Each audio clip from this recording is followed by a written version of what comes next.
Espionagem psíquica. Em março de 1978, um piloto soviético, quando sobrevoava a África, perdeu o controle do seu avião. O aparelho, um bombardeiro ultra-secreto do tipo Tupolev 22, despenhou-se a algures nas florestas do Zaire. A CIA quis encontrar o avião antes dos russos para que os Estados Unidos pudessem conhecer a sua tecnologia secreta. Quando os satélites espiões e os agentes operacionais falharam, a agência recorreu a uma unidade governamental altamente secreta de espiões psíquicos para ver se eles eram capazes de localizar a aeronave desaparecida. A ideia de utilizar meios paranormais em espionagem não foi aceita de imediato. Tenho de confessar que na corrente maioritária da comunidade científica era quase unânime considerar-se isso um disparate. Em primeiro lugar, porque existem para aí muitas fraudes e charlatães. E depois, quando começámos a produzir alguns resultados, pensou-se que estávamos provavelmente a ser enganados ou que as experiências não eram de confiança. Mesmo assim, o governo dos Estados Unidos andara a treinar e a utilizar pessoas clarividentes como espiões desde os primeiros dias da Guerra Fria. No princípio dos anos 30, um psicólogo da Universidade de Duke inventou a expressão percepção extrasensorial, ou ESP. Hoje usa-se para isso uma expressão mais moderna, observação à distância.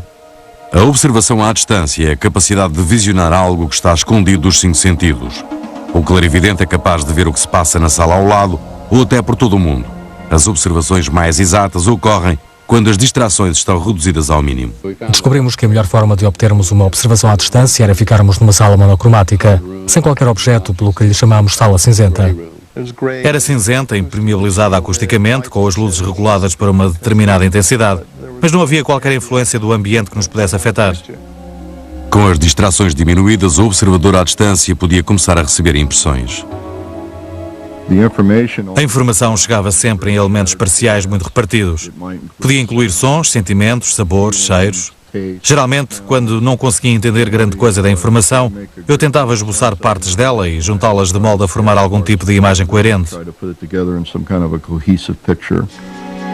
Estas imagens eram particularmente úteis para a comunidade americana dos serviços secretos devido às suas óbvias implicações com a espionagem.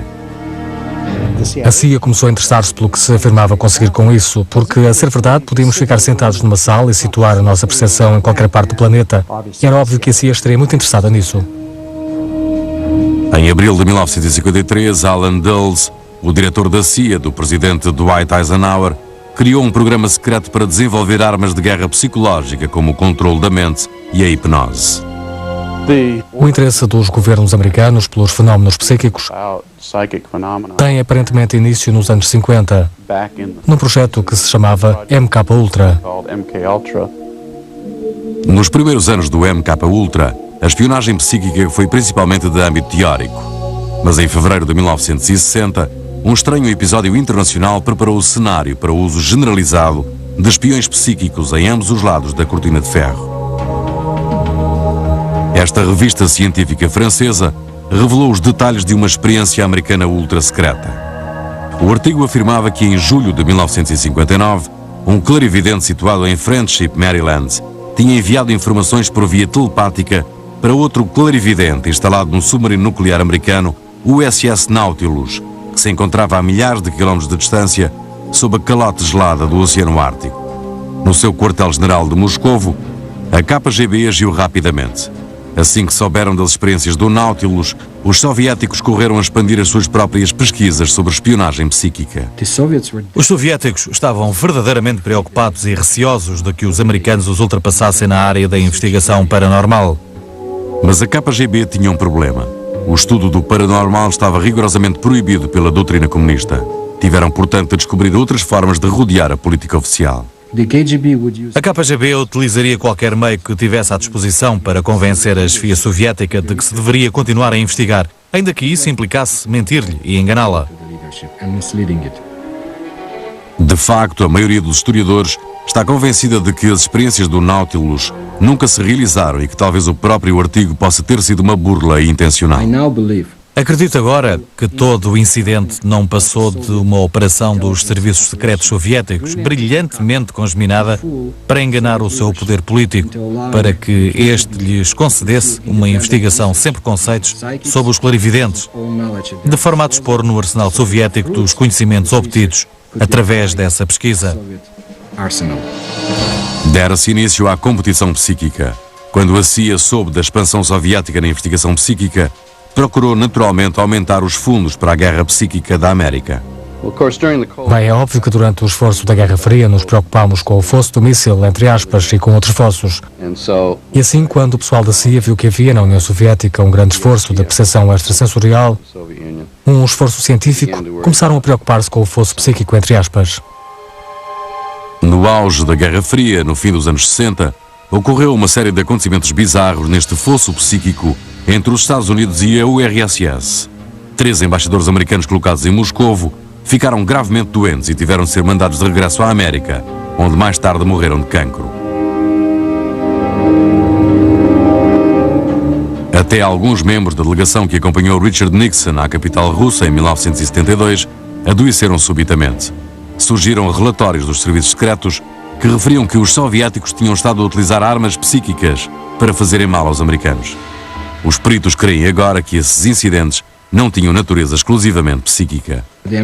A embaixada americana em Moscovo estava a ser alvo de radiação por micro-ondas.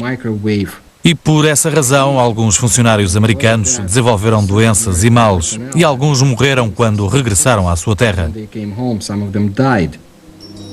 Quer os soviéticos estivessem a atacar a embaixada americana em Moscovo, quer não, os relatórios dessas doenças foram apenas os acontecimentos mais recentes.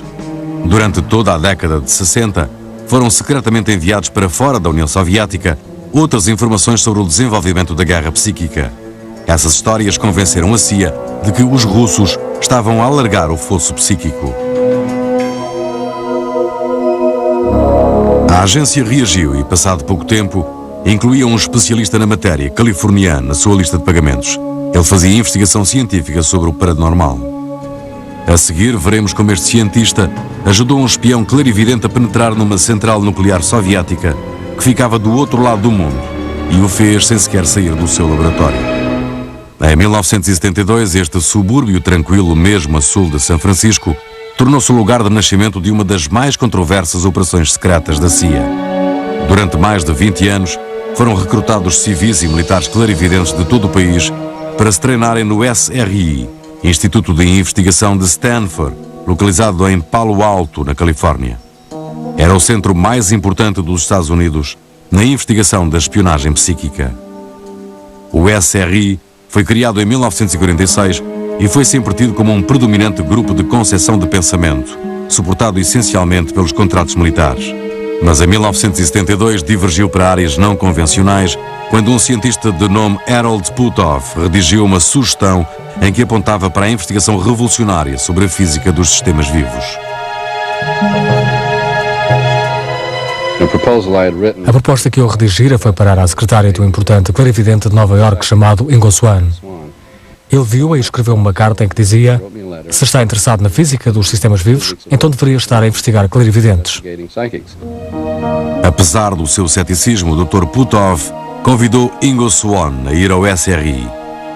E assim se iniciou uma colaboração que mudou a história da espionagem clandestina. O Sr. Ingo Swann é um artista, um ex-funcionário das Nações Unidas, serviu o exército na Coreia e é com justiça considerado um indivíduo cheio de talento. Mas, para além de todas estas suas áreas de especialização, é muito conhecido pela sua capacidade de percepção extrasensorial. O SRI desenvolveu uma bateria de testes para determinar se eram reais as pretensões de Swann de que possuía poderes de clarividência. Começámos por fazer aquilo de que todos se lembrariam de fazer, como seja esconder objetos em caixas e coisas em envelopes, pedindo depois ao observador à distância que dissesse o que estava escondido. Nessa altura, estávamos a trabalhar principalmente com Ingo Swann, e ele certo dia disse ao entrar: sabem, isto é trivial, se querem saber o que está dentro da caixa ábrona, quer dizer, eu consigo ver qualquer lugar do planeta. E claro que achamos que aquilo era completamente ridículo. Ridículo ou não, Swann era capaz de o fazer. Encorajado por estes resultados positivos, o Dr. Puthoff comunicou os primeiros dados obtidos aos seus colegas. Esse relatório foi parar a funcionários da CIA. Foi parar àquilo que na CIA chamamos afetuosamente de mesa das aberrações. Os que lá trabalhavam olharam para aquilo e disseram: é disto mesmo que precisamos. Algumas semanas depois apareceram umas pessoas da CIA dizendo que tinham visto o relatório. Andavam na altura preocupados porque tinham informação de que os soviéticos estavam a gastar imenso dinheiro a investigar aquilo que se conhecia como percepção extrasensorial. A CIA concedeu ao Instituto de Investigação de Stanford um pequeno contrato de $50 mil para uma experiência de 8 meses que demonstrasse que as capacidades psíquicas podiam ser utilizadas para a espionagem no mundo real. E foi então que entrou para o SRI um dos seus mais talentosos clarividentes. A dada altura do percurso, outro excelente observador à distância, chamado Pat Price, viu por acaso publicidade do nosso programa e telefonou para lá, comunicando o seu passado de comissário de polícia em Burbank, na Califórnia, e a sua participação na investigação dos locais de alguns crimes, onde tinha tido lampejos de intuição que resultaram bastante úteis. Um teste de observação à distância, feito em 1974, produziu resultados extraordinários. O alvo para que apontavam telepaticamente tanto Ingo Swann como Pat Price era a casa de fim de semana de um agente da CIA, uma quinta na Virgínia. Em vez disso, observaram psiquicamente algo totalmente inesperado. Price e Swann viram ambos umas estruturas ímpares semelhantes a abóbadas. Depois, Pat Price procurou mais e, numa extraordinária sessão de clarividência, viu o pessoal militar uniformizado e os nomes de várias pessoas que lá trabalhavam. Descreveram realmente uma paisagem rural, com uma fileira de montanhas arborizadas, mas depois ficaram fascinados por alguns edifícios, uma vedação guardada e umas instalações subterrâneas. Não era quinta nenhuma, mas as instalações de uma agência de segurança nacional ultra-secreta, de que nem a CIA nem os cientistas do SRI estavam minimamente ao corrente. Entraram, em termos de observação à distância, nessas instalações e Pat Price pôde captar várias coisas muito interessantes. E o que foi mais extraordinário, Price pôde ver arquivos de fecheiros rotulados com nomes de códigos secretos.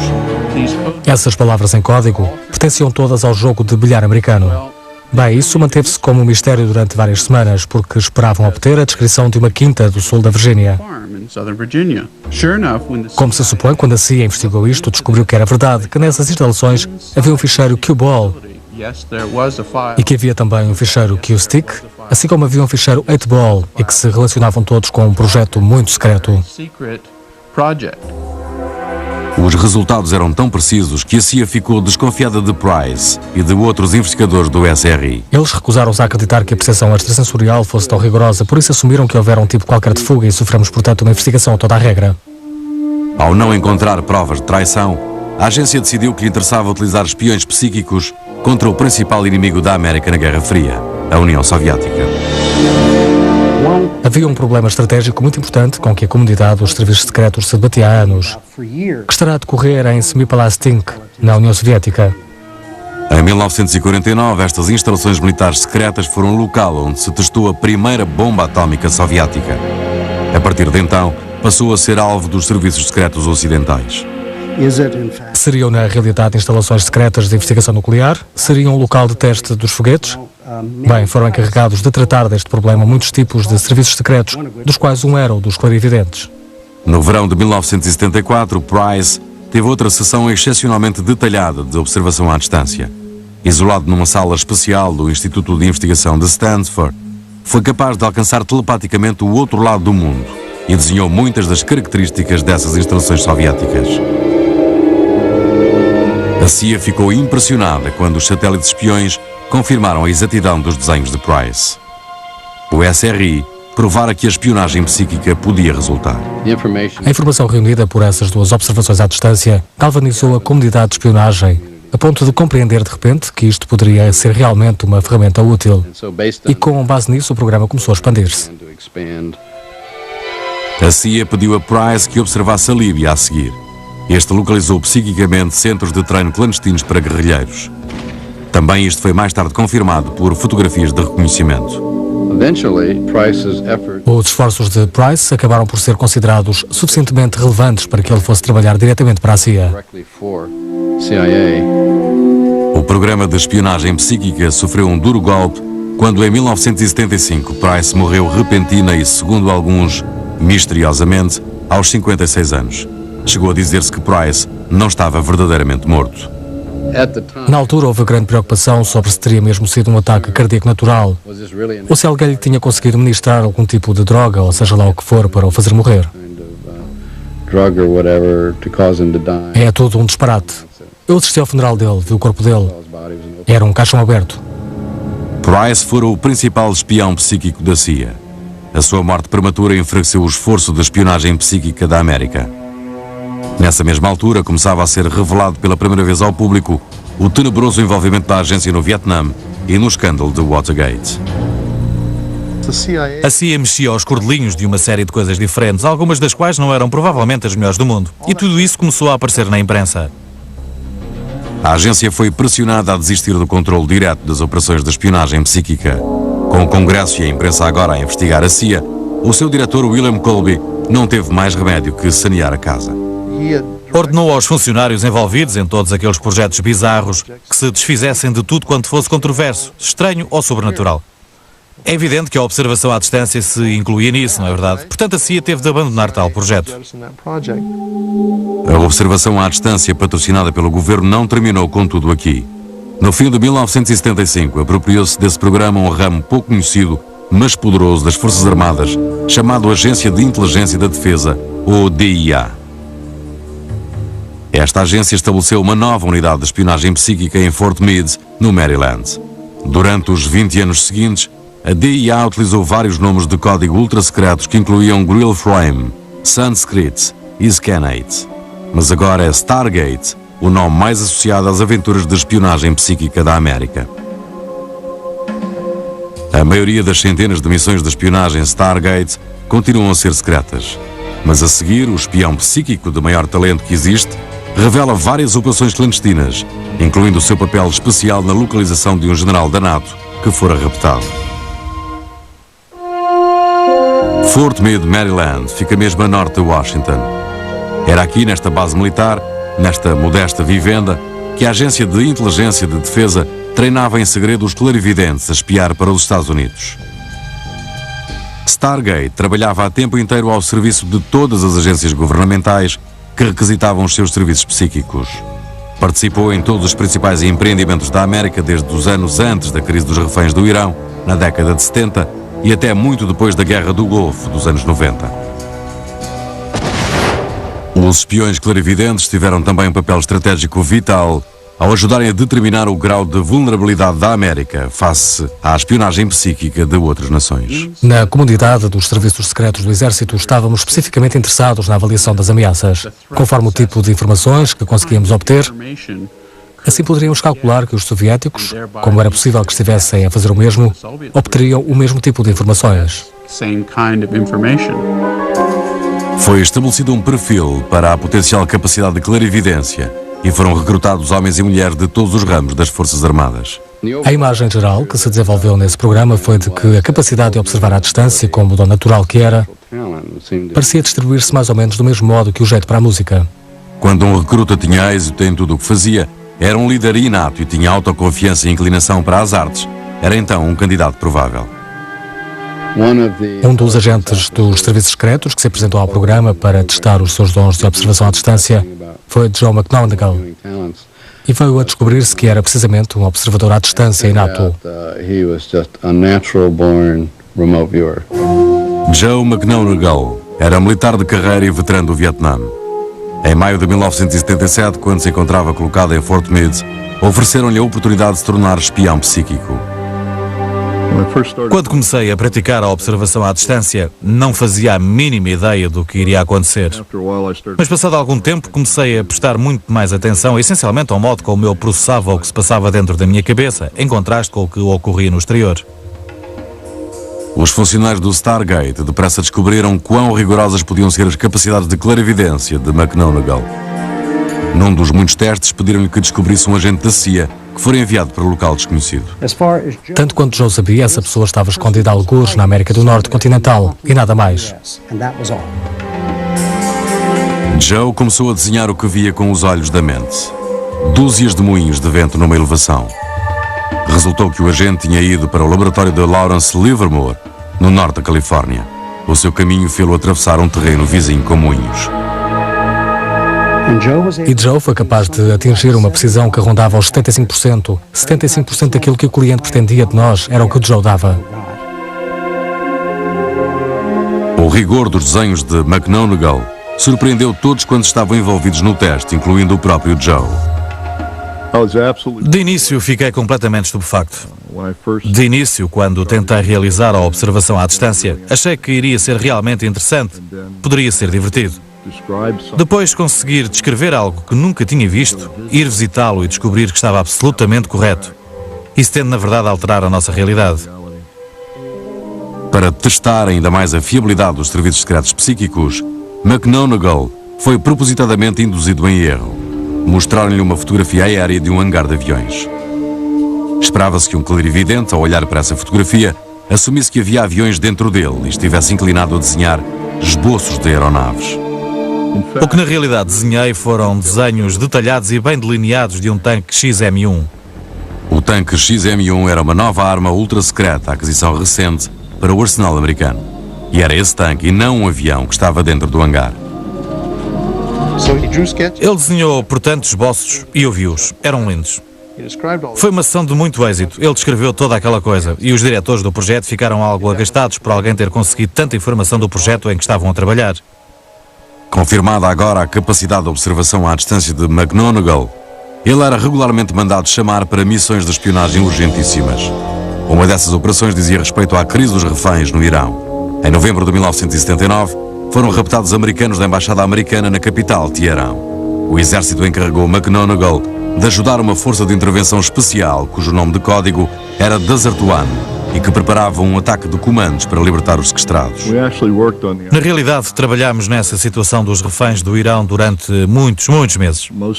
A maioria das informações que conseguimos fornecer era praticamente tudo o que alguma vez se pudesse considerar necessário numa situação de tomada de reféns. Trabalhando com outro agente, McGonigal forneceu informação valiosa sobre onde estariam sequestrados os reféns e quando eram deslocados de um lado para o outro. Joe transmitia as imagens que os seus sentidos captavam enquanto o seu colega as ia assentando. Nas primeiras horas do dia 25 de abril de 1979, utilizando as informações secretas reunidas por McGonigal, assim como as das fontes tradicionais, a equipa de comandos Desert One partiu para Teherão. Mas esse ataque terminou prematuramente com a queda fatal do aparelho no deserto, a 160 km da capital iraniana. Quando os reféns foram por fim libertados e interrogados em janeiro de 1981, confirmou-se a exatidão da observação à distância de McGonigal. Nesse outono de 1979, houve outra missão importante. Um dos problemas interessantes com que a comunidade de serviços secretos se deparou ocorreu no estaleiro naval número 402, o estaleiro Severodvinsk, na Sibéria. Os serviços secretos americanos tinham escutado rumores de que os soviéticos estavam a construir uma arma secreta de tal maneira poderosa que poderia desestabilizar o equilíbrio de poderes, mas não o podiam confirmar. Os recursos normais dos serviços secretos podiam vigiar o embarque de novas provisões, podiam detectar a atividade das chaminés, podiam ver os comboios a entrar nesse estaleiro, mas não sabiam o que estavam os soviéticos a construir. Desde um submarino a um porta-aviões ou um barco de guerra, podia ser qualquer coisa. Ninguém sabia. Joe McGonigal concentrou primeiro a sua atenção no estaleiro. Pareciam estar a fazer alguma coisa num clima frio com grandes edifícios e aquilo parecia ser uma área industrial. O chefe disse: isso parece estar correto. Tiraram de um envelope grande uma fotografia desse estaleiro 402, obtida por satélite, e disseram: estamos interessados nesse edifício, apontando especificamente para um edifício muito grande, a cerca de 90 metros da linha de costa gelada. McGonigal concentrou então a sua visão psíquica no edifício em si. Sessão atrás de sessão, descreveu clarões e dúzias de homens a trabalhar no esqueleto de uma enorme estrutura. Essa estrutura resultou ser um submarino como o mundo jamais vira. Havia provavelmente mais informação secreta concentrada naquele submarino em particular do que em qualquer outro submarino que transportasse mísseis balísticos da história da humanidade. O que Joe viu telepaticamente era o maior e mais moderno submarino do mundo, o da classe Typhoon. Tinha capacidade para transportar mísseis cruzeiro, algo que à época se julgava impossível. Podemos estimar o número de tubos de lançamento de mísseis desse submarino e uma característica muito exclusiva: o facto de os tubos de mísseis serem enviesados. Esses tubos enviesados permitiam ao submarino não ter de parar por completo na água para disparar os mísseis. Podia disparar em andamento. E essa era uma ameaça estratégica totalmente nova que ninguém tinha descoberto. E quando o submarino Typhoon foi por fim lançado à água na primavera de 1980, já McGonagle predissera essa data com uma aproximação de 3 dias. No ano seguinte, a capacidade de McGonagle foi submetida à prova mais exigente. Em 17 de dezembro de 1981, o oficial americano da NATO da mais alta patente em Itália, general James Dozier, foi raptado por um grupo terrorista. 10 dias depois, foi enviada à imprensa internacional uma fotografia de Dozier. Quando nem as forças da NATO nem o Departamento de Defesa dos Estados Unidos conseguiram localizar o esconderijo dos terroristas, recorreram aos espiões psíquicos. Joe McGonagle foi encarregado de ajudar a localizar o general sequestrado. Trabalhando a partir de Fort Meade, ele descreveu e esboçou detalhes extraordinariamente exatos. Começou por parecer captar como o general Dozier se estava a sentir. Como estava de saúde e que parecia estar vivo e não ter sido morto como o tinham ameaçado, mas parecia estar a ser mantido numa cidade. E Joe desenhou-me uma incrível imagem panorâmica de uma cidade na costa com edifícios e uma cordilheira de montanhas no fundo. E parecia sentir que essa cidade se chamava Padova ou Pádua e escreveu o mesmo no seu relatório. Em toda a Europa, McGonagle localizara a cidade precisa onde o general Dozier estava na realidade a ser mantido em cativeiro. Os raptores do general Dozier tinham de facto tido um avanço de 7 ou 8 horas e, portanto, podiam estar a mantê-lo preso em praticamente qualquer país do Bloco do Leste ou do Bloco Ocidental. Como ninguém fazia a mínima ideia de onde ele poderia estar, forneci-lhes um mapa muito detalhado do local que era quase idêntico aos mapas que estavam a utilizar na busca. 42 dias depois de ter sido sequestrado, Dozier foi libertado por comandos antiterroristas. Verificou-se posteriormente que as descrições fornecidas por McGonagle tinham sido impecavelmente exatas. Mas o trabalho dele fora em larga medida ignorado. As autoridades estavam relutantes em arriscar-se com uma fonte psíquica numa missão escrutinada tão de perto pela imprensa internacional. Ninguém queria ser apanhado nem morto junto a um clarividente. Seria essencialmente a morte da carreira. Toda a gente quis utilizar as informações que nós lhe demos, mas ninguém quis alguma vez admiti-lo. Na continuação, um caso extraordinário de espionagem psíquica. Um avião inimigo secreto foi localizado quando tudo quanto se sabia ao certo era que se tinha despenhado algures no continente africano.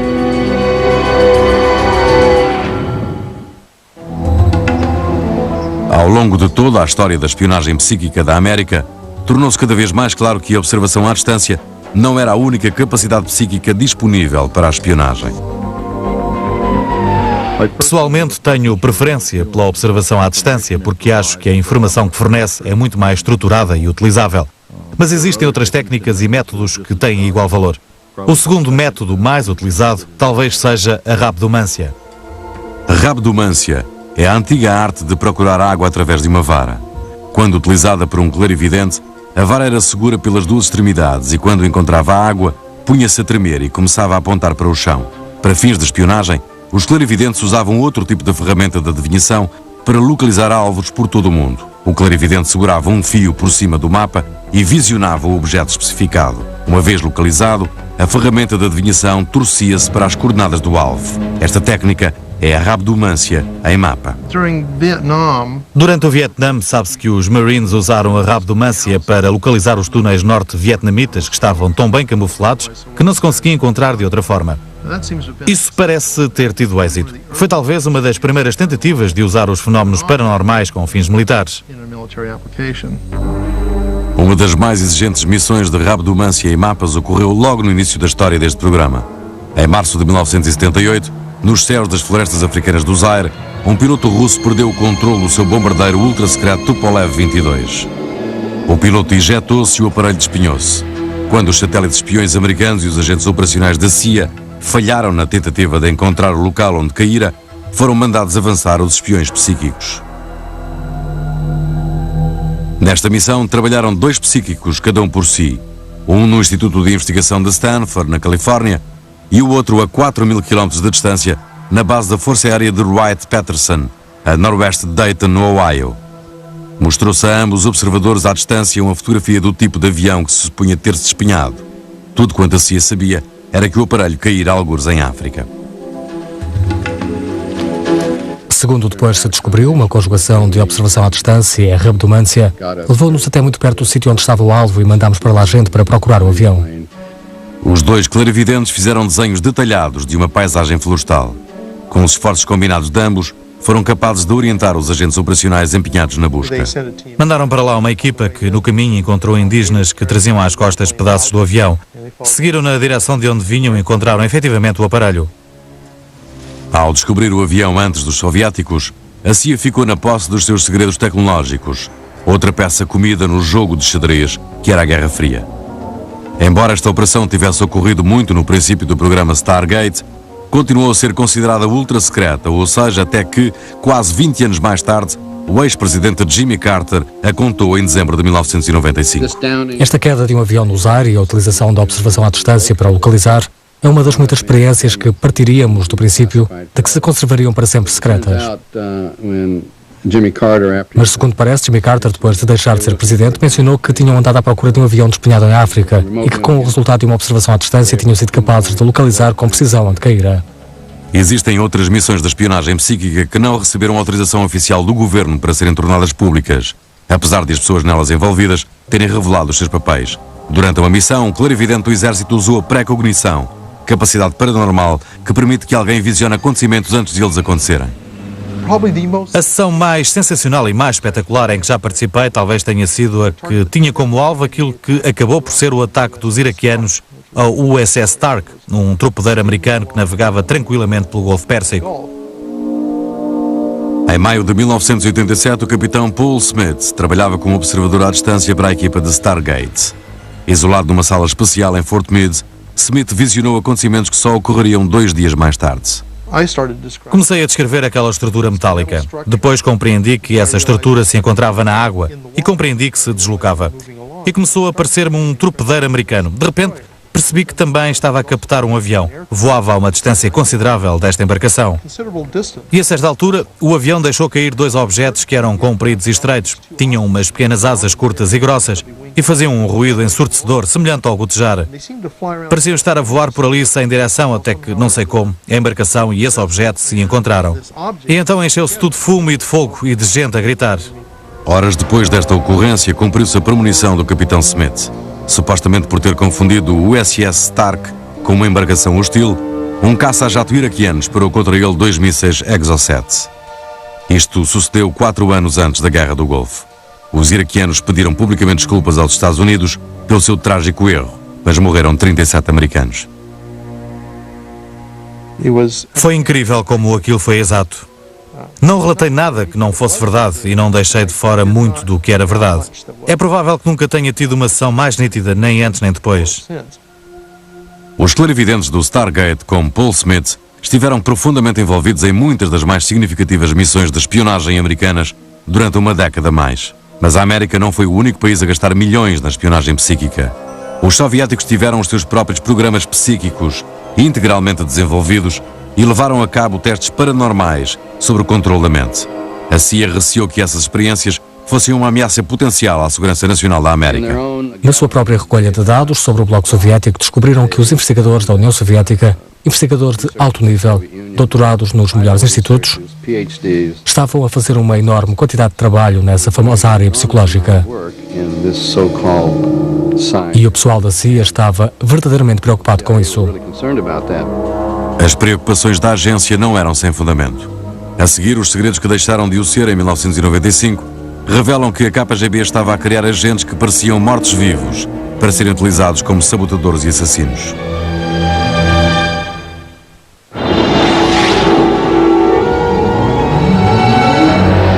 Durante toda a Guerra Fria, a União Soviética prosseguiu ativamente com os seus próprios programas de guerra psíquica. Os russos, já desde os tempos dos czares, que tinham um fascínio pelo que era paranormal.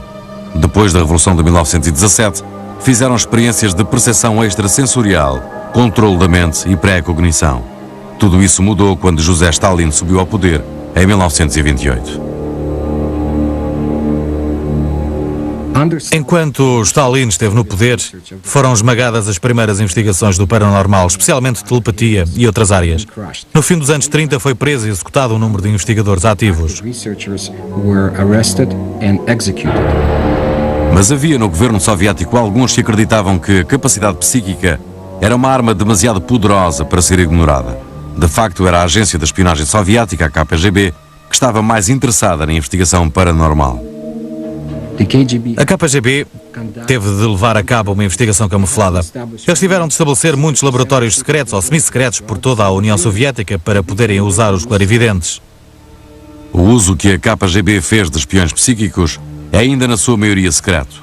No entanto, houve recentemente uma fuga de informação para o Ocidente que revela uma descoberta feita pelos soldados russos em 1945. No fim da Segunda Guerra Mundial, quando os soviéticos entraram em Berlim, conseguiram apanhar arquivos de um departamento secreto alemão, uma secção das SS, chamada Ahnenerbe, que levara a cabo uma grande quantidade de experiências que envolviam a investigação paranormal. Os soviéticos transferiram para a URSS os arquivos que tinham apanhado. Estes são os arquivos alemães ainda guardados pela inteligência russa em Moscou. Só há poucos meses é que os serviços secretos ocidentais souberam que a KGB utilizara esta investigação nazi para desenvolver armas psicotrónicas.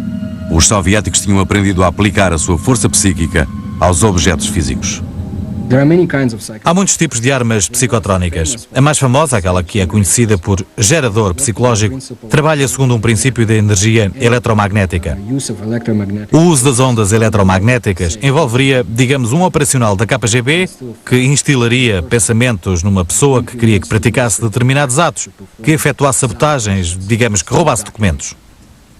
As armas psicotrónicas são compactas e portáteis. Foram concebidas para exercer influência psíquica em sujeitos humanos e a sua utilização mais frequente era nos próprios soldados e agentes secretos soviéticos. Depois de Stalin morrer em 1953, a KGB foi ainda mais ativa na sua investigação do paranormal. Outra forma de poder psíquico que queriam dominar era a psicoquinese, ou PK. O nosso governo federal perguntou-nos se éramos capazes de alterar coisas, concentrando a nossa atenção. E durante a fase do Stargate, a maioria de nós não era. A União Soviética talvez tivesse uma mistura melhor do que a nossa. Por outras palavras, eles usavam, tenho a certeza, a observação à distância e investigavam também muito mais ativamente a psicoquinese. A psicoquinese é a capacidade de fazer mover objetos sem lhes tocar fisicamente. É o máximo da arma psíquica.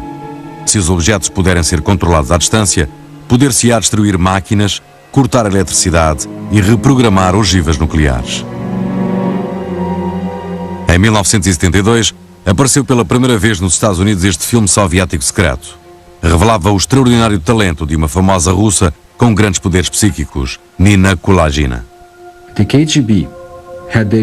Se tivesse podido obter o poder de Nina Kulagina, a KGB teria sido capaz de afetar locais e agentes inimigos, influenciando diretamente a mente do inimigo.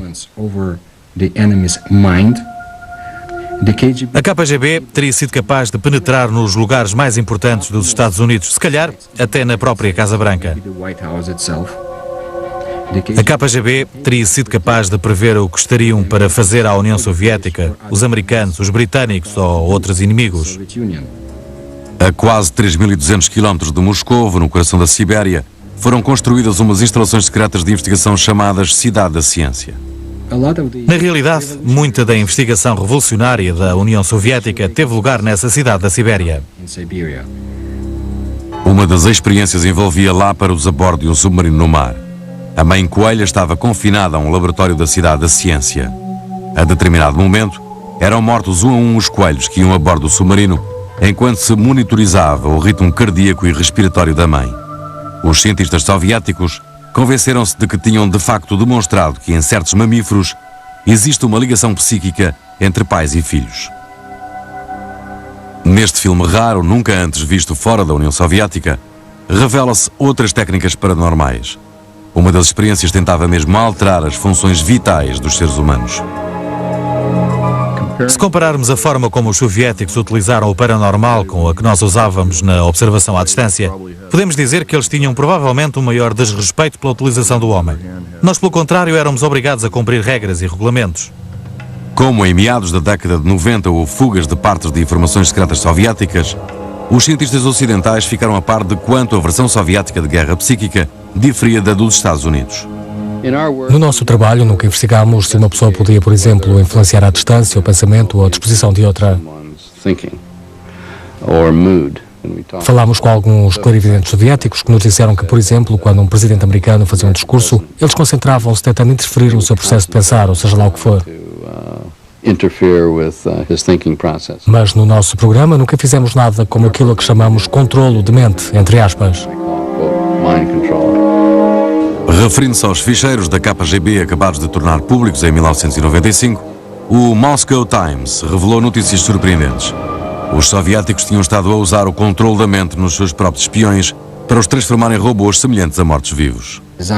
Os agentes mortos-vivos criados pela KGB seriam empregues não só para penetrarem nas instalações mais importantes e mais secretas dos Estados Unidos e de outros países, como para se integrarem na população em geral e continuarem a viver insuspeitadamente como agentes soviéticos por muitos anos.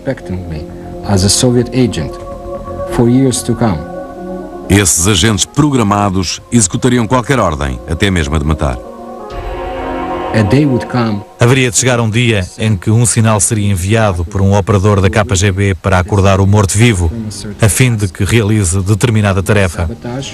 Poderia ser sabotagem, poderia ser a infiltração de uma instalação secreta, mas era nisso que a KGB empregaria os mortos-vivos, seres que não recordam nada e são controlados como minas terrestres ambulantes. Todas as provas parecem indicar que ainda hoje o governo russo continua a sua investigação oculta do paranormal. Mas na América, depois de acabada a Guerra Fria, Stargate teve de justificar os seus gastos e até mesmo a sua própria existência. O Congresso encomendou um estudo para determinar se o programa de espionagem psíquica deveria continuar. O relatório final foi comunicado à imprensa em 28 de novembro de 1995. Em resultado disso, os americanos ficaram a saber pela primeira vez que o seu governo andara a usar espiões psíquicos. Acho que foi, na verdade, feito de modo muito errado. Havia tanta coisa errada nesse relatório que até um idiota teria dificuldade em acreditar nele. O relatório foi controverso. Os peritos estavam divididos. Mas o Congresso concluiu que o paranormal não é fonte de informações secretas suficientemente fiável e mandou que encerrassem o programa psíquico. Nem todos concordaram. Penso decididamente que essa investigação deveria continuar. Creio que a certa altura é provável que surja algum tipo de aberto ou algum tipo de epifania. E quando aí chegarmos, ela expandirá a nossa visão sobre o que se está exatamente a passar no universo.